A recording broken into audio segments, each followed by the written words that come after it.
ಕುಟುಂಬಸ್ಥನ್ ಇದು ರಾಜೇಶ್ವರ್ ಕಲಿಯಸ್ವಾಮಿ ಅವರು ಡೈರೆಕ್ಟ್ ಮಾಡಿರುವಂತಹ ಸಿನಿಮಾ. ಕೆ ಮಣಿಕಂಠನ್ ಹಾಗೂ ಸಾನ್ವಿ ಮೇಘನಾ ಅವರು ಲೀಡ್ ಆಗಿ ಕಾಣಿಸ್ಕೊಂಡಿದ್ದಾರೆ. ಥಿಯೇಟರ್ಗಳಲ್ಲಿ ಸಾಕಷ್ಟು ಪ್ರಶಂಸೆಯನ್ನ ಗಳಿಸಿ ಸದ್ದನ್ನ ಮಾಡಿ ಒಳ್ಳೆ ಹಣವನ್ನು ಗಳಿಸಿ ಈಗ ZEE5 ಗೆ ಬಂದು ಲ್ಯಾಂಡ್ ಆಗಿದೆ.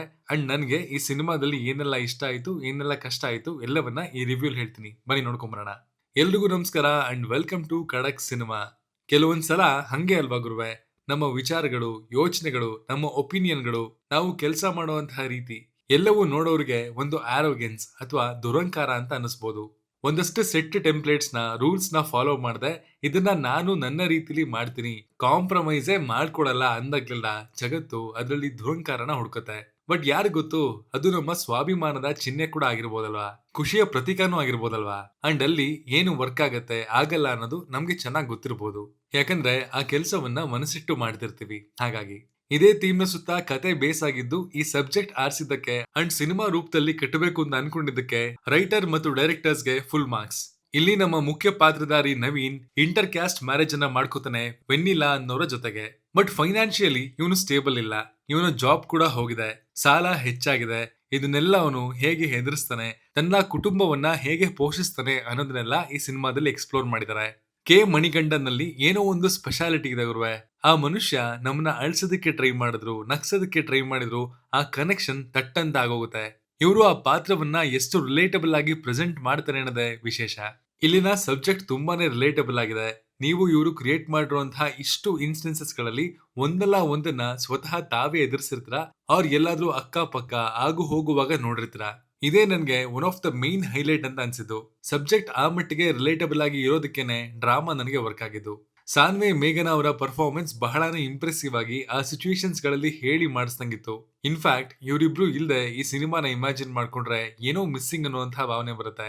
ಇಲ್ಲಿ ಸ್ಕ್ರೀನ್ ಪ್ಲೇ ತೀರಾ ಟೈಟ್ ಆಗಿ ಇಲ್ದೇ ಇದ್ರು ಅಲ್ಲಲ್ಲಿ ಇವರು ಬರ್ಕೊಂಡಿರುವಂತಹ ಸನ್ನಿವೇಶಗಳು, ಫನ್ನಿ ಮೂಮೆಂಟ್ಸ್, ಸಿಚುವೇಶನಲ್ ಕಾಮಿಡಿ ಇವೆಲ್ಲವೂ ಬೋರ್ ಆಗದೆ ಇರೋ ತರ ನೋಡ್ಕೊಳತ್ತೆ. ಫಸ್ಟ್ ಹಾಫ್ ನ ಇವರು ಫನ್ನಿ ಆಗಿ ಹೆಚ್ಚು ಡಿವಿಯೇಟ್ ಆಗದೆ ಮೇಂಟೈನ್ ಮಾಡಿದ್ದಾರೆ. ಇದೊಂದು ಪ್ರಾಪರ್ ಕಾಮಿಡಿ ಡ್ರಾಮಾ ಜಾನರ್ಗೆ ಸೇರುವಂತಹ ಸಿನಿಮಾ. ಸೊ ಅದೇ ಟೋನ್ ಅಲ್ಲಿ ಅದೇ ವೇಗಕ್ಕೆ ಸೆಟ್ ಆಗಿ ನೋಡ್ತೀನಿ ಅಂದ್ರೆ ಸಿನಿಮಾ ಡೆಫಿನೆಟ್ಲಿ ಇಷ್ಟ ಆಗುತ್ತೆ. ಇಲ್ಲಿನ ಹಾಡುಗಳು ದೊಡ್ಡ ಚಾಟ್ ಬಸ್ಟರ್ಸ್ ಆಗದೆ ಇದ್ರು ಕೂಡ ಒಳ್ಳೆ ಎಕ್ಸ್ಪೀರಿಯನ್ಸ್ ಅನ್ನ ಕೊಡುತ್ತೆ. ಬ್ಯಾಕ್ ಗ್ರೌಂಡ್ ಮ್ಯೂಸಿಕ್ ಕೂಡ ಸಿನಿಮಾಗೆ ಏನ್ ಬೇಕೋ ಅದಕ್ಕೆ ನ್ಯಾಯವನ್ನ ನೀಡಿದೆ. ಕೆಲವು ಸಿನಿಮಾಗಳಲ್ಲಿ ಆಗೋ ಹಾಗೆ ಒಂದೇ ಒಂದು ಜೋಕು ಲ್ಯಾಂಡ್ ಮಾಡಿಸೋದಕ್ಕೆ ಅನ್ನೆಸೆಸರಿ ಸಿಚುವೇಶನ್ ಗಳನ್ನ ಬಿಲ್ಡ್ ಮಾಡಿಲ್ಲ. ಇಲ್ಲಿನ ಪಾತ್ರಕ್ಕೆ ಆಗ್ಲಿ ಕತೆಗೆ ಆಗ್ಲಿ ಒಂದು ಚೌಕಟ್ಟಿದೆ, ಅದರಲ್ಲೇ ಅವರು ಕಾಮಿಡಿ ಮಾಡಿಸ್ಬೇಕು, ನಗಿಸ್ಬೇಕು. ಅದರಲ್ಲಿ ಇವರು 100% ಸಕ್ಸೀಡ್ ಆಗಿಲ್ದೆ ಹೋದ್ರು ಒಳ್ಳೊಳ್ಳೆ ಪಂಚ್ಗಳು ಸಾಕಷ್ಟಿದೆ. ಅಂಡ್ ನ್ಯಾಚುರಲ್ ಕಾಮಿಡಿ ಅಂತೂ ಸಿಕ್ಕಾಪಟ್ಟೆ ಚೆನ್ನಾಗಿ ವರ್ಕ್ ಆಗಿದೆ. ಇಲ್ಲಿ ಸೆಕೆಂಡ್ ಹಾಫ್ ಕಾಮಿಡಿಯಿಂದ ಡ್ರಾಮ್ಯಾಟಿಕ್ ಎಮೋಷನಲ್ ಪಾರ್ಟ್ ಗಳಿಗೆ ಶಿಫ್ಟ್ ಆಗುತ್ತೆ. ಅಲ್ಲಿ ನಾವು ಕಾಮಿಡಿ ಎಕ್ಸ್ಪೆಕ್ಟ್ ಮಾಡೋದಕ್ಕೆ ಸ್ಪೇಸ್ ಇಲ್ಲ. ಬಟ್ ಕ್ಲೈಮ್ಯಾಕ್ಸ್ ಬರ್ತಾ ಬರ್ತಾ ಬರುವಂತಹ ಎಮೋಷನಲ್ ಸೀನ್ಸ್ ಗಳು ನಿಮ್ಗೆ ಹಿಟ್ ಮಾಡುತ್ತೆ. ಎಕ್ಸ್ಟ್ರೀಮ್ಲಿ ವೆಲ್ ರಿಟನ್ ಆದಷ್ಟು ಭಾಗಗಳು ನನ್ನ ದೃಷ್ಟಿಯಲ್ಲಿ. ಇನ್ನು ಸೆಕೆಂಡ್ ಹಾಫ್ ಅಲ್ಲಿ ಡ್ರಾಮಾ ಜಾಸ್ತಿ ಆಯ್ತು, ಎಮೋಷನಲಿ ಸೆನ್ಸಿಟಿವ್ ಭಾಗ ಇರ್ತವೆ ಅನ್ನೋದನ್ನ ಎಕ್ಸ್ಪೆಕ್ಟ್ ಮಾಡೋ ಹಾಗೆ ಮಾಡಿದ್ರು. ಬಟ್ ಮಧ್ಯ ವಾಪಸ್ ಕಾಮಿಡಿಗೆ ಶಿಫ್ಟ್ ಆಗ್ಬಿಡೋರು. ಇದೊಂಥರ ನೆಮ್ಮದಿಯಾಗಿ ಅಳದಕ್ಕೂ ಬಿಡಲ್ವಲ್ಲ ಅನ್ನುವಂತಹ ಟೈಪ್ ಗುರುವೆ. ಈ ಜಂಪಿಂಗ್ ಬಿಟ್ವೀನ್ ನ ಅವರು ಬೇಕಂತಲೇ ಮಾಡಿರೋದು ಅನ್ನೋದು ನನ್ನ ಊಹೆ. ಸಿನಿಮಾ ಒಂದಷ್ಟು ಕಡೆ ಶೇಪ್ ಕಳ್ಕೊಡುತ್ತೆ, ದಾರಿಯಿಂದ ಡಿವಿಯೇಟ್ ಆಗುತ್ತೆ. ಬಟ್ ಒಂದು ಕಾಮಿಡಿ ಫಿಲಂ ತೀರಾ ಟೈಟ್ ಆಗಿ ನಮ್ಮನ್ನ ಕಟ್ಟಾಕತ್ತೆ ಅಂತ ಎಕ್ಸ್ಪೆಕ್ಟ್ ಮಾಡೋದು ಕೂಡ ಸ್ವಲ್ಪ ಜಾಸ್ತಿನೇ ಅಂತ ಅನ್ಸುತ್ತೆ. ಖಡಕ್ ಆಗಿ ಹೇಳೋದಾದ್ರೆ ನನಗೆ ಇದೊಂದು ಗುಡ್ ವಾಚ್. ತಗೊಂಡಿರುವಂತಹ ಸಬ್ಜೆಕ್ಟು, ತೋರಿಸಿರುವಂತಹ ಅಪ್ರೋಚ್ ಅಂಡ್ ಅದು ಕೂಡ ಇದನ್ನ ಜನಗಳ ಎದುರು ಪ್ರೆಸೆಂಟ್ ಮಾಡಿದಂತಹ ಡೈರೆಕ್ಟರ್ಗೆ ಮೊದಲೇ ಹೇಳಿದಾಗೆ ಫುಲ್ ಮಾರ್ಕ್ಸ್. ಸಿನಿಮಾ ಅಲ್ಲಲ್ಲಿ ಸ್ಲೋ ಇದ್ರು sufficient comedy as well as well written drama ಇತ್ತು. ಅಂಡ್ ನೀವು ಕೂಡ ಇಷ್ಟೆಲ್ಲವನ್ನ ನಿರೀಕ್ಷೆ ಮಾಡಿದ್ರೆ ಸಿನಿಮಾ ಇಷ್ಟ ಆಗುತ್ತೆ. ಇದಾಗಿತ್ತು ನಮ್ಮ ಥಾಟ್ಸ್ ಕುಟುಂಬಸ್ಥನ್ ಮೇಲೆ.